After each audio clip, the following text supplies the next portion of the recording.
নমস্কার বন্ধুরা, কেমন আছো? আমি প্রিয়াঙ্কা, আমার চ্যানেলে অনেক অনেক স্বাগত। দেখো, মাগুর মাছ নিয়ে নিয়েছি, আলু নিয়ে নিয়েছি, কাঁচা লঙ্কা নিয়ে নিয়েছি, এখানে দেখো অল্প কটা কাঁচা লঙ্কা, জিরে, এই দিয়ে করে দেখো মাগুর মাছের ঝোল।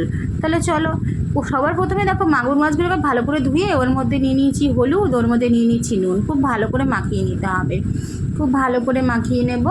এবার কি করব দেখো, এর মধ্যে না পরিমাণ মতন হচ্ছে, খুব ভালো করে মাখানোর পরে পরিমাণ মতন সর্ষের তেল দেবো। কেন সর্ষের তেল দেবো জানো? সর্ষের তেল না দিলে কিন্তু মাছগুলোকে খুব ফোটে। এই মাগুর মাছ কিন্তু প্রচুর ফোটে, ওর জন্য আমি একটু সর্ষের তেল এখানে অ্যাড করে দিচ্ছি। আচ্ছা, তোমরা চাইলে সর্ষের তেল যদি না খাও কেউ, তাহলে সাদা তেল বা রাইস ব্র্যানেও করতে পারো। তো আমি এখানে সর্ষের তেলে ব্যবহার করছি। এবার আমি সর্ষের তেলটাকে নিয়ে দিয়ে দিয়েছি। এবার ভালো করে মাখিয়ে নিচ্ছি, খুব ভালো করে মাখিয়ে নিচ্ছি। এবার কড়াইয়ের মধ্যে তেল দিয়ে দিয়েছি। দেখো তেলটা গরম হচ্ছে, তেলটা যতক্ষণ আমার ভালো করে গরম হচ্ছে ততক্ষণ আমি মাছটাকে একটু রেস্টে রেখে দিয়েছি। এবার তেলটা গরম হয়ে গেলে আমি মাছের ডিম দুটোকে আগে ভেজে নেবো। মাছের থেকে ডিম বেরিয়েছে, তো ডিমটা আমি ভেজে নেবো ফার্স্টে। দেখো আমার তেলটা কিন্তু গরম হয়ে গেছে, মাছের তেলগুলোকে আমি ডিমগুলোকে কিন্তু আমি ভালো করে ভেজে নিচ্ছি। খুব সুন্দর করে কিন্তু ভেজে নিচ্ছি। এখানে দেখতেই পাচ্ছ ডিমটা কিন্তু আমার ভাজা হয়ে গেছে, তুলে দিয়েছি। দেখো মাছগুলোকে ভেজে নিচ্ছি। আমি কিন্তু সব মাছগুলোকে একসঙ্গে ভেজে নেব। আমি তোমাদের এই মাগুর মাছ দিয়ে আরও একটা রেসিপি আমি তোমাদের দেখাবো, একদিন শেয়ার করব, কাঁচা মাগুর মাছ ভাপা, সেটা তোমাদেরকে আমি শেয়ার করবো। এখন মাছগুলো দেখো ভালো করে ভেজে নিচ্ছি। খুব ভালো করে মাছগুলো ভেজে নেওয়ার পরে আমি মাছগুলোকে কিন্তু তোমার নামিয়ে নেব। এই মাছ কিন্তু খাওয়া খুব উপকার, রক্তের বাচ্চাদের জন্য, ছোট কচি বাচ্চাদের জন্য তাদেরকে এই মাছ দিতে পারো, কারণ রক্তের জন্য রক্ত হয় মাছ খেলে। প্রথম কথা, যারা গর্ভবতী মা তাদের এই মাছ খাওয়া, তাজা মাছের ঝোল খাওয়া খুব উপকার।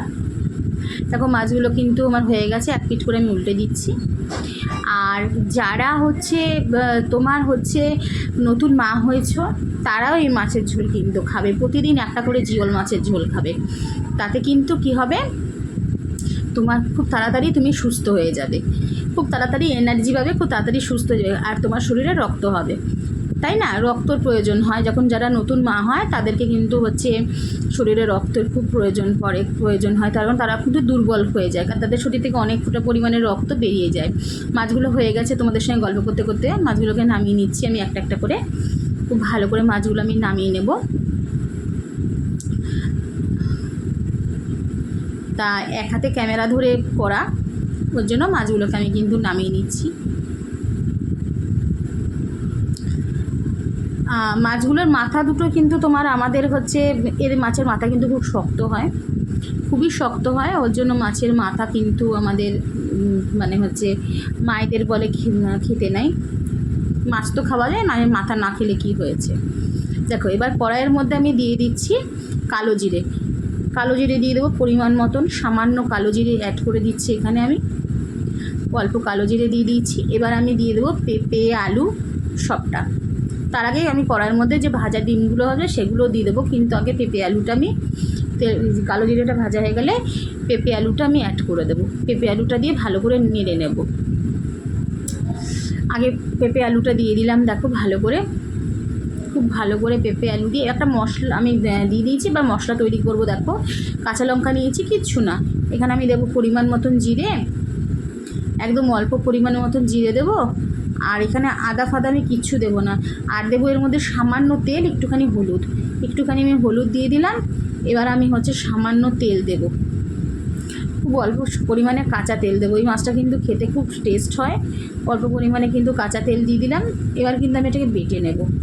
প্রথমে একটা বাটা আমি কাঁচা তেল আর দিয়ে জিরে হলুদ কাঁচা তেল দিয়ে আমি তোমার একটা বাটা আমি বেটে নেব। তারপর আমি এর মধ্যে কিন্তু একটুখানি নুন, জল দিয়ে দেবো, নুন দিয়ে দিলাম। দেখো এখানে পরিমাণ মতন সব কিন্তু এই ইয়েটার মধ্যে দেওয়া হবে, আলাদা করে কিন্তু আর দেবো না।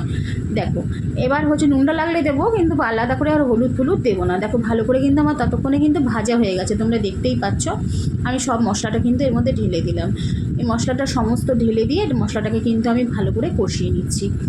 না কষালে কিন্তু কাঁচা কাঁচা গন্ধ থাকবে, তার জন্য কিন্তু সবসময় রান্নার কষানোটা কিন্তু খুব প্রয়োজন। এবার এর মধ্যে ডিমগুলো যেটা করেছিলাম, ডিমগুলোকে একটু ভেঙে দিয়ে দিচ্ছি। তোমরা হয়তো ভাবছো ডিমগুলো কেন আমি ভেঙে দিচ্ছি, কেন দিচ্ছি জানো তো? এই মাছের ডিমটা খেতে খুব টেস্ট হয়। ঝোলের সঙ্গে মিশে যাবে আর সবাই পাবে। সেজন্য মাছের ডিমটা একটু ভেঙে দিলাম।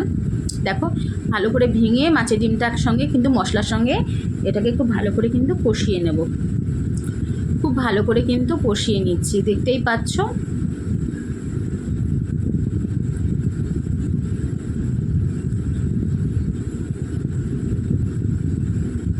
খুব ভালো করে কিন্তু কষিয়ে নিয়েছি। এবার আমি তোমার হচ্ছে একটু ঢাকা দিয়ে দেবো, 1-2 মিনিটের মতন আমি একটু ঢাকা দিয়ে দেবো। দেখো এই পাশেও আমি রান্না বসিয়ে দিয়েছি, 1-2 মিনিটের জন্য আমি একটু ঢাকা দিয়ে দিচ্ছি যাতে আলুটা আর পেঁপেটা আমার যাতে সেদ্ধ হয়ে যায়। দেখো আমার কিন্তু হয়ে গেছে। এবার কিন্তু আমি এর মধ্যে তোমার হচ্ছে পরিমাণ মতন জল দিয়ে দেবো। যে বাটিটার মধ্যে করে আমি নিয়েছিলাম সেই বাটিটার মধ্যে করে আমি হচ্ছে জলটা দিয়ে দিচ্ছি। দেখো একটু জল দিয়ে দেবো পরিমাণ মতন, যতটা লাগবে তোমাদের, যতটা প্রয়োজন, তোমরা যতটা ঝোল খাবে ততটা তোমরা কিন্তু জল দেবে। জল দিয়ে এটা ভালো করে একটুখানি নেড়ে দেবো। নেড়ে দেওয়ার পরে আমি এটাকে তোমার হচ্ছে কিছুক্ষণ ফুটতে দেবো। এবার দেখো আমার কিন্তু অনেকটাই ভালো মতন ফুটে গেছে। এবার কিন্তু আমি তোমার হচ্ছে এখানে মাছগুলো দিয়ে দেবো, অ্যাড করে দেবো, এর সঙ্গে একটু ফুটে যাবে মাছগুলোর সঙ্গে। দেখো এবার আমি এটাকে কিন্তু ঢাকা দিয়ে দিচ্ছি আরও 5 মিনিটের জন্য। একটু ঢাকা দিয়ে দিলাম। দেখো আমি ফিরে এসেছি। এই মাছটা কিন্তু একটু শক্ত হয়। টাটা, আর কালকে আসবো নতুন একটা রেসিপি।